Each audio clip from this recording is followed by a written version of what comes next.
안녕하세요, 교원대 학생 여러분. 응용윤리 강의 9주차 2교시 시작하도록 하겠습니다. 저희 1교시에서는 동물 중심주의, 싱어와 레건에 대해서 살펴보았고요. 2교시는 이제 탈인간 중심주의에서 동물 중심주의보다 한 걸음 더 나아간 생명 중심주의, 역시 1교시처럼 두 명의 사상가를 살펴볼 겁니다. 3교시에서도 마찬가지로 생태중심주의 두 명의 사상가, 저희에게 허락된 시간이 이제 25분 남짓이기 때문에 굉장히 많은 사상가들이 있을 수도 있겠지만 교육 과정 내에서 유의미한 사상가들 위주로 살펴보는 그런 방식이 필요할 것 같습니다. 자, 생명중심주의 하면 가장 먼저 떠오르는 슈바이처 아무래도 살펴보아야 되겠죠? 슈바이처의 사상을 우리가 생명 외경 사상이다, 이렇게 이야기하잖아요. 생명 외경 사상. 슈바이처 같은 경우는 우리가 대표적인 인간 중심주의자, 인간 중심주의도 제가 강의실에서 여러분들과 강의할 때 강한 버전의 인간 중심주의가 있고 약한 버전의 인간 중심주의가 있는데, 강한 버전의 인간 중심주의자 대표적인 인물로 데카르트나 베이컨 이야기 했었잖아요. 그 강한 인간 중심주의자인 데카르트와 비교하면 이 슈바이처 생명 외경 사상의 특징 시작하면서 이해하는데 편리합니다. 데카르트가 동물 기계론 이야기 하잖아요. 인식의 주체와 그 주체가 인식하는 대상, 근대에서 이것을 비교하는 사고방식이 굉장히 두드러지게 되는데요. 인식의 주체, 반대쪽에 있는 인식의 대상, 이 둘을 비교할 때 인식 대상이 아닌 인식 주체가 되는 것을 가능하게 하는 대표적인 속성, 인간 중심주의에서 반복적으로 등장하는 이성이라고 말할 수 있겠죠. 데카르트는 인식 주체가 가지고 있는 이성을 굉장히 중요시 여긴단 말이죠. 그래서 동물과 같은 존재는 이성이 결여되어 있는 기계에 불과하다는 주장까지 하게 되는데요. 슈바이처는 이런 입장을 굉장히 비판하고 있습니다. 인간이 인식 주체라고 하는 걸 반대하진 않겠지만 그 인식 주체가 인식하는 대상, 이성을 가지고 있지 않기 때문에 그것을 하찮은 기계와 같이 보는 태도가 과연 온당한 것인가? 그렇지 않다. 중요한 것은 이성을 가지고 있느냐 아니냐의 여부가 아니라 그 존재가 어떠한 의지를 가지고 있느냐의 여부로 보아야 한다. 생명을 가지고 있는 모든 존재라고 한다면 자신이 가지고 있는 생명을 의식적인 차원이든 아니면 무의식적인 차원이든 그 생명을 유지하고 고양시켜 나가려고 하는 의지가 있다는 점에서는 모든 생명이 동등하기 때문에 이성이 아닌 의지로 우리 도덕적 눈길을 돌려야 한다. 생명 외경 사상 시작점에서 슈바이처가 이렇게 이야기하고 있습니다. 자, 그렇다면 생명 외경이란 무엇인가? 두 가지의 감정이 결합된 태도라고 말할 수 있겠습니다. 존경과 두려움이 결합된 태도입니다.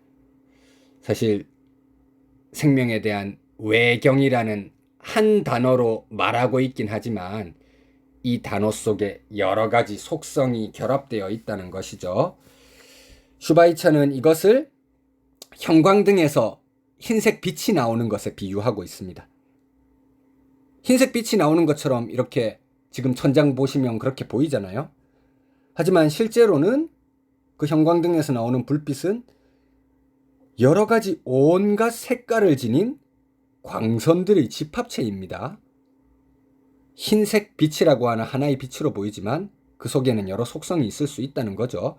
외경이라고 하는 것도 단순한 하나, 이해할 수 있는 하나의 개념이라기보다는 존경과 두려움이 결합되어 있는 집합적인 태도다. 뭔가 집합적인 태도라고 볼 수 있는 겁니다. 이 생명 외경 사상에 따르자면 생명은 단순히 가치 중립적인 사실이라고 말할 수가 없습니다. 생명은 그 자체로 선한 것입니다. 저희가 OT 때 말씀드릴 때 이번 학기에는 환경윤리에 대한 분량을 대폭 줄이고 과학기술과 관련한 논의에 조금 초점을 맞추어서 그걸 3주 정도 진행하려고 한다. 특히 한스 요나스를 좀 중점적으로 살펴보고 한스 요나스는 조금 어려운 부분까지 파고 들어가 볼까 한다 이야기했었는데요. 한스 요나스가 가지고 있는 생명에 대한 이해도 이것과 굉장히 유사합니다. 생명을 가지고 있는 존재 그 자체가 선하다고 보는데요. 슈바이처와 요나스의 공통점이라고 할 수 있겠죠. 그렇다면 선이라고 하는 건 슈바이처 입장에서 당연히 생명을 보존하고 촉진하고 고양하는 것이 되겠습니다. 반대로 악은 생명을 파괴하고 방해하고 억누르는 것이 되겠죠. 이런 주장을 하다 보니까 슈바이처 자신이 자신의 주장과 삶이 좀 일치되고 싶었던 욕심이 있었을까요? 여름이 되면 우리를 성가시게 하는 생명체가 있잖아요. 모기죠, 모기. 모기가 집안에 있어도 때려잡지 않았다고 합니다. 생명체잖아요. 살려고 하는 의지를 가지고 있는데 어찌 함부로 때려잡을 수 있겠습니까? 이성이 아니라 의지를 중심으로 보면 그 모기도 생명을 유지하기 위한 활동을 위해서 엥 이런 소리 내면서 밤에 저희를 성가시게 하면서 피를 빨아먹는 거죠. 때려잡을 수 없으니까 그래도 물리고 나면 굉장히 가렵잖아요. 슈바이처도 계속 물리기는 싫었을 겁니다. 때려잡지 않고 차선책으로 어떤 방법을 선호했다고 알려져 있을까요? 네, 창문을 열어서 그 모기가 나가는 걸 유도했다고 합니다. 아마 창문 밖에서 들어오는 모기가 더 많지 않았을까 약간 우려가 되는 그런 방법이긴 합니다. 네, 그만큼 삶, 생명을 가지고 있는 존재의 의지 이것을 강조했다는 것이죠. 이 생명 외경 사상에서 도출되는 여러 가지 원칙들이 있는데요. 이것은 임용에 기출이 되었던 내용이죠. 3가지 원칙입니다. 첫 번째는 동등성의 원칙. 이성이 아니라 의지를 중심으로 바라보자고 했죠. 이 의지라는 건 인간이라고 하면 의식적 차원에서 의지에 대한 작용이 나올 수도 있겠지만 생명체 중에서는 굉장히 낮은 지각 능력 가지고 있는 생명체도 있잖아요. 그래서 의지를 본능적인 차원에서도 많이 생각할 수 있을 겁니다. 이렇게 가장 저차원적인 생명체라고 할지라도 기본적으로 모든 생명체는 생명을 지속시키려는 본능적인 힘을 가지고 있는 존재입니다. 제가 저차원적인 생명체라고 표현하긴 했지만 이것도 슈바이처 입장에서 보았을 때는 굉장히 인간 중심주의적인 발언일 겁니다. 슈바이처는 사실 고귀한 생명과 미천한 생명의 구분 자체를 반대하는 입장이거든요. 생명이 가지고 있는 의지 자체는 동등하게 고려해야 된다는 겁니다. 불교와 비슷하죠. 이런 측면에서 모든 생명은 내재적 가치를 지닌 존재로서 원칙적으로 동등하다. 본능적인 생명의 의지를 가지기 때문에 동등하다. 이게 동등성의 원칙이죠. 굉장히 이상적인 주장입니다. 하지만 이런 이상적인 주장은 현실의 여러 가지 문제와 부딪힐 수밖에 없잖아요. 이 현실의 여러 가지 문제들 사이에서 절충을 위해 발생하는 두 번째 원칙이 차등성의 원칙이라고 말할 수 있겠습니다. 생명체들 사이의 위계관계, 이 위계 질서 문제를 해결하기 위해서 차등성의 원칙을 이야기하고 있고요. 인간의 생명 유지를 하기 위해서 불가피하게 다른 생명을 희생하는 경우는 그런 경우는 인정해 줄 수 있다. 차등성의 원칙을 통해서 이렇게 동등성의 원칙이라고 하는 이상적 주장에 대해서 현실적인 절충안을 제안하고 있는 겁니다. 뭐 이런 것도 있을 수 있겠죠. 농사를 하다가 보면 인간이 알지 못하는 상황에서 지렁이가 죽을 수도 있잖아요. 알지 못하는 상황이었기 때문에 그것에 대한 도덕적인 비난하기는 좀 어렵겠죠. 그런데 이 농사 짓는 논 혹은 밭 옆에 있는 아름다운 꽃, 이것을 의식하면서 꺾었다. 생명에 대한 위해를 가했다. 이건 안 되는 겁니다. 인간의 생명 유지를 위해서 불가피하게 다른 생명 희생하는 건 차등성의 원칙을 통해서 정당화가 가능한데, 그것과 무관한 다른 생명체에 대한 희생은 불가능하다고 보셔야 됩니다. 자, 이제 마지막 사랑의 원칙. 이것은 가장 첫 번째 이상적 차원의 동등성의 원칙 이야기했고요. 현실적인 절충안으로서 차등성의 원칙을 이야기하는데, 차등성 원칙 이야기하면서 너무 현실적으로 좀 내려왔잖아요. 모든 생명이 동등하게 소중하다고 했는데 죽일 수 있는 경우도 있다는 걸 인정한 꼴이 되었으니까요. 그래서 이 동등성과 차등성 사이에 생기는 엄청난 괴리를 어떻게든 연결하고 메꿔보기 위한 시도로서 제안되는 제3의 원칙이라고 보시면 될 것 같습니다. 차등성 원칙에서 설정한 생명체들 간의 위계 질서에 대한 보완이라고 할 수 있겠죠. 생명에 대한 훼손이 불가피한 상황일 때 자신의 그 행동에 대해서 무한한 도덕적인 책임을 느껴야 한다. 의지를 가지고 있는 생명체는 그 의지가 이루어지지 않는 상황에서 고통을 느끼게 될 겁니다. 쇼펜하우어적인 방식에서 생각해 보시면 될 것 같습니다. 자, 그렇다면 생명을 가지고 있는 모든 존재는 고통을 겪고 있죠. 그 다른 생명체에 대한 고통을 자각하는 순간 우리는 그 생명체에 대한 연민의 감정, 불교식으로 생각하면 자비, 이게 사랑이잖아요. 비슷한 감정이죠. 그래서 사랑의 원칙이라고 이야기하게 되는 겁니다. 생명 훼손이 불가피할 때 자신의 행동에 대해서 무한한 도덕적 책임을 느낀다. 고통하면서 자비를 실천하려고 하는 마음을 가지는 것, 사랑의 원칙이 되겠습니다. 슈바이처에서 조금 임용에 나오지는 않았지만 우리가 간과해서는 안 되는 부분 중에 하나가 생명 외경 사상 이야기하고 생명 외경 사상의 여러 가지 원칙들을 이야기하니까 이 사람이 규칙 중심 윤리자, 의무 윤리자이자 이렇게 오해할 수 있는데요. 그가 주장하는 생명 외경 사상을 자세히 보면 오히려 덕윤리적 성격이 더 강합니다. 슈바이처가 말하는 생명 외경이라고 하는 건 행위 규칙으로서 조금 엄격하게 제시되는 그런 성격은 아니에요. 우리가 규칙 중심 윤리학을 데온틱 에틱스라고 하잖아요. 그 범주에서는 좀 벗어나 있습니다. 우리가 생명 외경 사상을 가진다는 것은 덕윤리적인 방식에서 하나의 유독한 성격 특성이라든지 도덕적인 덕목으로 이해하는 게 슈바이처의 주장에 더 가깝게 다가갈 수 있는 방법입니다. 그래서 아레테익 에틱스, 덕윤리적 성격을 가진다고 볼 수 있겠고요. 앞서 이야기한 것처럼 생명 외경이라는 건 우리 행위를 결정하는 규칙이 아니라 우리가 누구인지를 결정하는 태도라고 보는 게 적절할 것이고요.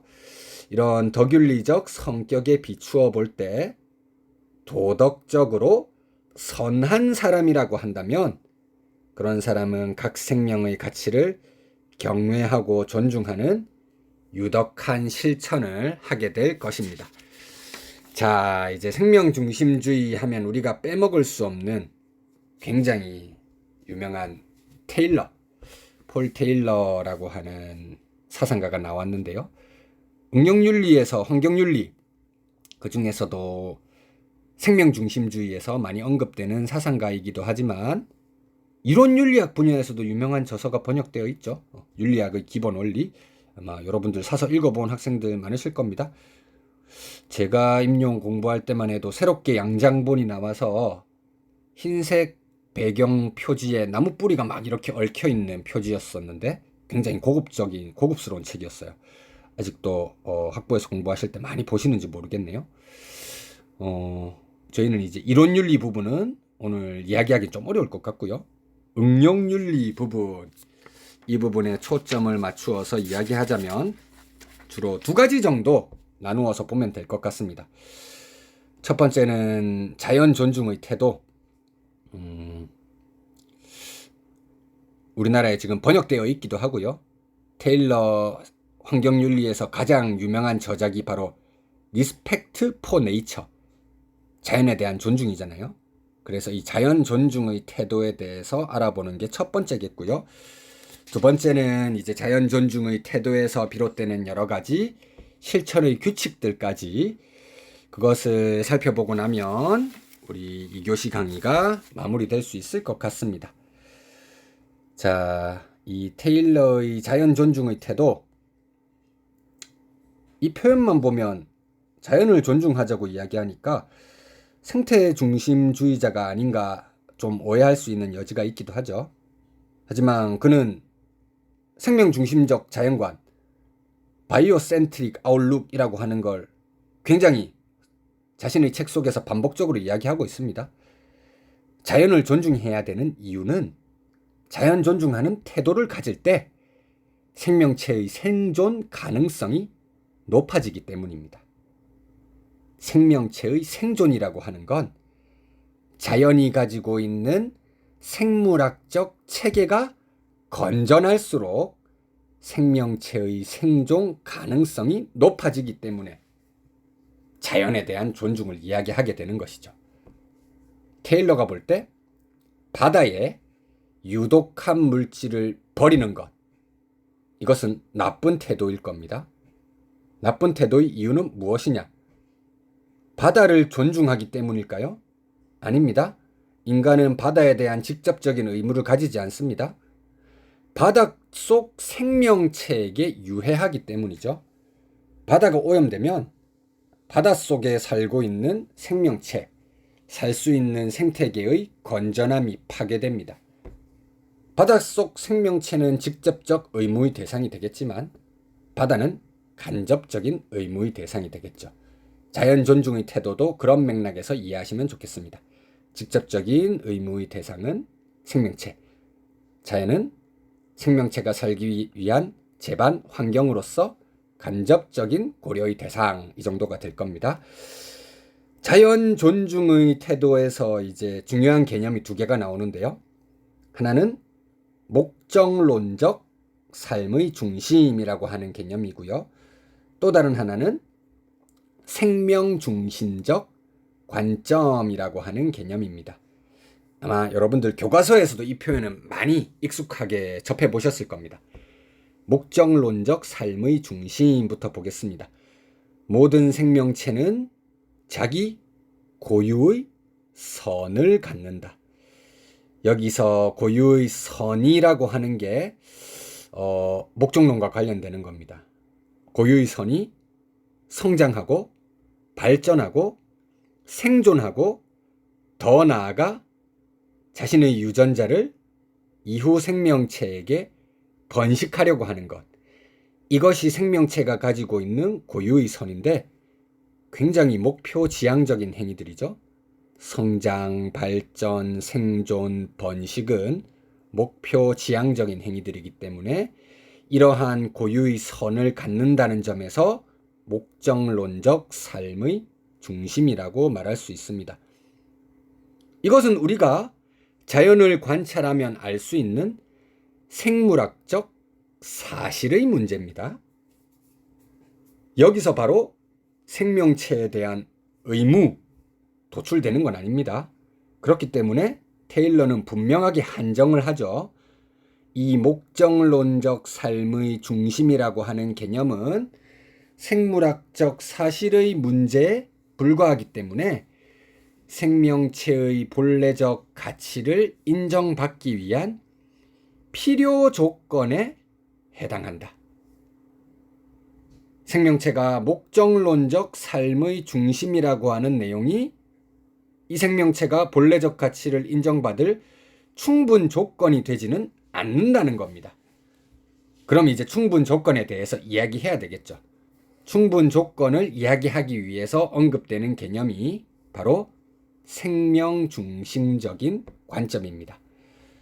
테일러에 따르면 합리적이고 사실에 정통한 사람이라면 누구나 채택해야 하는 자연에 대한 관점이 바로 생명 중심적 관점이라고 보고 있고요.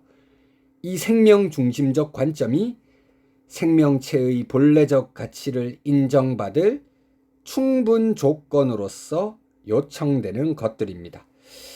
아마 여러분들 교과서에 보면 본문이 있고 아래 부분에 보충 자료 이렇게 해서 생명 중심주의적 관점의 주요한 4가지 믿음 이런 거 보신 적 있을 겁니다. 거기서 이제 주장되는 내용이거든요. 인간이 다른 생명체와 똑같은 의미에서 생명 공동체의 구성원이고 인간을 포함하는 모든 종은 상호 의존적 체계의 일부이며 모든 생명체는 자신의 방식대로 선을 추구하고 있으며 이 3가지를 바탕으로 볼 때 인간은 본질적으로 다른 생명체들보다 우월하지 않다. 모든 생명체들이 상호 의존적으로 존재하고 있다는 걸 통찰하는 관점이 생명 중심주의적 관점이 되겠습니다. 우리가 이런 생명 중심적 관점에 기초해서 생명체를 본래적 가치를 가진 존재로 인정할 때 비로소 자연 존중의 태도가 가능하다고 보는 게 테일러의 입장이 되겠습니다. 자, 그리고 테일러에서 이제 자연 존중의 태도, 이것에서 도출되어 나오는 실천 규칙들이 있습니다. 실천 규칙은 2가지가 있는데요. 첫 번째는 일반적 규칙, 그리고 2번째는 우선순위 규칙입니다. 자, 2 규칙 사이의 차이가 무엇인가? 일반적 규칙이라고 하는 건 테일러가 말하는 자연 존중의 태도에서부터 직접적으로 도출되는 4가지 의무라고 말할 수 있는 게 일반적 규칙입니다. 4가지가 있는데요. 첫 번째는 불침해의 의무입니다. 불침해의 의무. 악행 금지라고도 말할 수 있는 거죠. 어떤 생명체도 해치지 말아야 한다. 어떤 생명체에도 해악을 끼치지 말아야 한다. 가장 기본적인 첫 번째 규칙으로 제시되고 있는 것이고요. 2번째는 불간섭의 의무입니다. 아마 여러분들 불간섭의 의무도 테일러 공부하시면서 많이 접해보셨을 겁니다. 잘 알고 계시는 내용이 생태계에 대한 인위적인 조작이나 통제나 개조를 반대한다. 이렇게 알려져 있잖아요. 생태계 차원에서도 이러한 간섭을 반대하는 거고요. 개별 유기체 차원에서도 반대합니다. 개별 생명체의 자유를 간섭하려고 하는 행위, 이런 것도 테일러 입장에서 보았을 땐 잘못된 행위라고 보는 겁니다. 불간섭 의무는 개별 생명체 차원에서 간섭도 안 되는 거고요. 생태계 차원에서 간섭도 안 되는 거다. 2 차원을 모두 이야기하고 있는 것이라고 이해하셔야 되겠습니다. 3번째는 성실의 의무인데요. 이거는 테일러가 생명 중심주의자인데 성실의 의무는 조금 특이하게도 야생 동물에만 한정되어 있는 조금 특이 케이스입니다. 그래서 이런 특이 케이스들은 잘 기억해 두셔야 되겠죠. 인간의 쾌락을 위한 야생 동물 기만 행위를 해서는 안 된다. 스포츠 수렵. 우리가 이런 걸 보통 트로피 수렵이라고 합니다. 트로피를 수집하기 위해서 사냥하는 거. 그렇게 하려면 짧은 시간 안에 많은 동물을 잡아야 되겠죠. 어떻게 해야 되겠습니까? 덫을 놓고 그렇게 해야 되겠죠. 덫이라고 하는 게 굉장히 동물에게 많은 고통을 산출합니다. 덫에 걸려서 한 번에 죽는 거 아니거든요. 죽은 상태로 발견되기 전까지 엄청나게 고통을 주면서 죽게 만드는 겁니다. 이런 식으로 야생동물을 기만하는 행위들 해서는 안 된다 말하고 있는 것입니다. 낚시 같은 것도 마찬가지 이유에서 반대될 수가 있겠죠. 네 번째는 보상적 정의의 의무입니다. 이건 이후에 살펴볼 우선순위 규칙의 마지막 부분에서 나오는 것이기도 한데요. 인간이 다른 생명체에 해를 끼쳤을 때 그 피해를 보상해 주어야 한다는 것이죠. 근데 테일러 주장 중에서 난점으로 조금 꼽히고 있는 부분이기도 합니다. 이건 우선순위 규칙에서도 보상적 정의에 대한 논의가 또 나올 테니까 그거 말씀드리고 나서 왜 이게 난점인지 한번 이야기해 드리도록 하겠습니다. 그 다음 실천 규칙 가운데 두 번째 우선순위 규칙인데요. 아까 첫 번째 일반적 규칙은 자연 존중의 태도에서부터 직접적으로 도출되는 네 가지 의무라고 말씀드렸었죠. 우선순위 규칙은 이런 겁니다. 인간과 다른 생명체 사이에서 윤리적 요구의 갈등이 생겼을 때 그걸 해결하기 위해서 설정해 놓은 규칙이라고 생각하시면 됩니다. 자, 첫 번째는 자기 방어의 규칙입니다.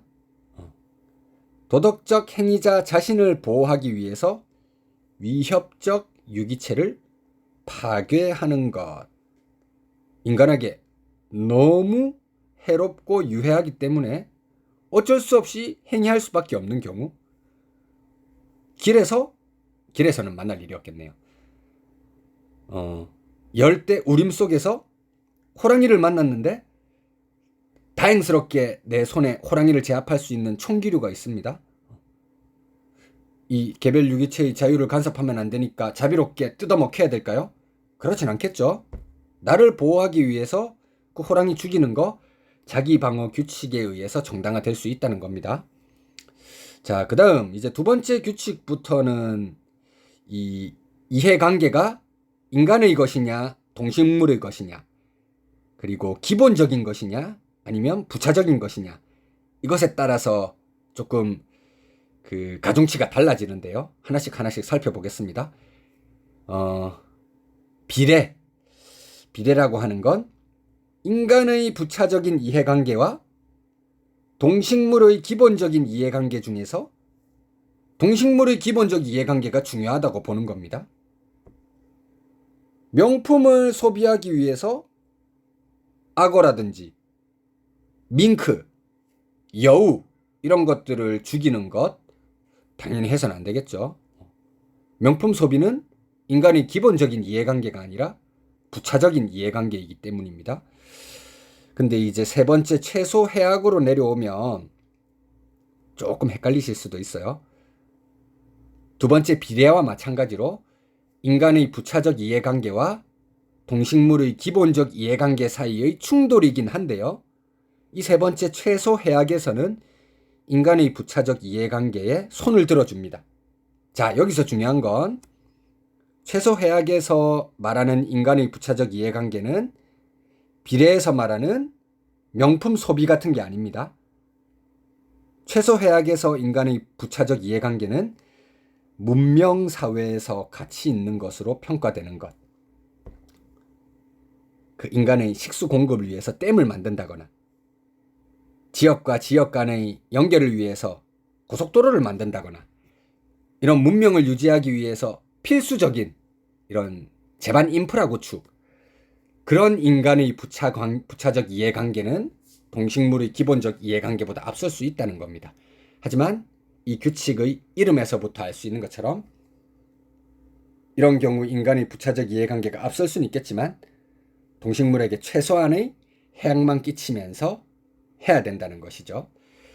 그 다음 네 번째, 분배적 정의인데요. 인간의 기본적 이해관계와 동식물의 기본적 이해관계가 부딪혔을 때, 이럴 때는 당연히 인간의 기본적 이해관계를 우선시할 수밖에 없겠죠. 다섯 번째, 보상적 정의인데요. 이 최소 해악이라든지 분배적 정의, 세 번째, 네 번째 규칙 이야기할 때 희생당하는 동식물들이 있을 거잖아요. 이 희생당하는 동식물들에 대해서 보상을 해주어야 한다. 이게 보상적 정의의 규칙이라고 할 수 있는데요. 앞서 일반적 규칙에서도 마지막 네 번째가 보상적 정의였죠.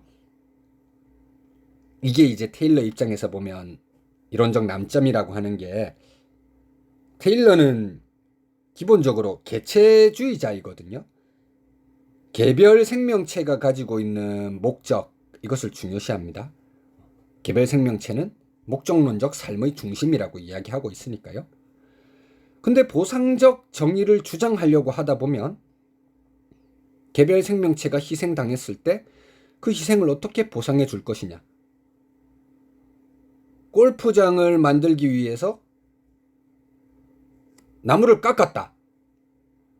죽은 나무, 이것을 보상해 주기 위해서 다른 곳에 새로운 나무를 심는단 말이죠. 이미 개체로서의 A 나무는 희생당했습니다. 다른 개체로서의 B 나무를 심음으로써 보상을 해준다. 개체주의 입장에서 논의할 수 있는 내용은 아닌 것 같아요. 최소한 개체에서 한 단계 더 나간 종, 스피시즈, 이 정도에 대한 도덕적 지위를 인정하지 않으면, 인정하는 상태에서 이 보상적 정의의 논의가 가능하지, 테일러가 계속 개체주의 유지하면서 보상적 정의 유지하는 건 이론적인 무리가 있다, 이런 비판을 굉장히 많이 받고 있습니다. 아마 이제 임용에서 조금 어렵게 약술 형태로 나온다고 하면 일반적 규칙 3가지 이야기해주고 네 번째 보상적 정의 괄호 해놓고, 우선순위 규칙 5개 중에서 4가지 이야기해주고 5번째 보상적 정의 괄호 해놓고, 다음 빈칸에 공통적으로 들어갈 게 뭐인지 쓰시오. 보상적 정의 쓰고 이 주장이 가지고 있는 이론적 난점을 간단하게 서술하시오. 테일러가 주장하는 개체 중심주의만 가지고는 설명이 어렵다. 최소한 종에 대한 도덕적 지위를 인정하지 않으면 이 주장이 성립하기 어렵다. 충분히 조금 고급 세트형 문제로 나올 수 있는 그런 내용이라고 할 수 있겠죠. 잘 기억해 두시면 좋겠습니다. 자, 테일러까지 했으니까요. 또 잠시 쉬셨다가 이제 생태 중심주의로 넘어가도록 하겠습니다.